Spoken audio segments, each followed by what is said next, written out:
Hi! In front of me is Samsung Galaxy S20 FE 5G, and today I would like to show you how you can download and apply animated live wallpaper called Magic Fluids. Firstly, go into Play Store, tap on the search bar and type Magic Fluids. Then you need to download this free app from this developer and open it.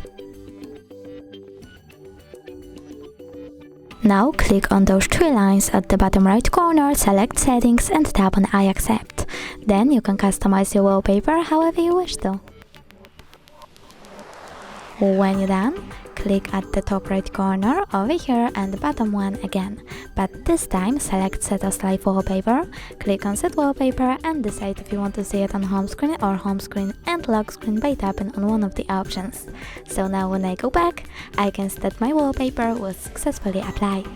Thanks so much for watching. If you enjoyed this video, leave a like, comment and definitely subscribe.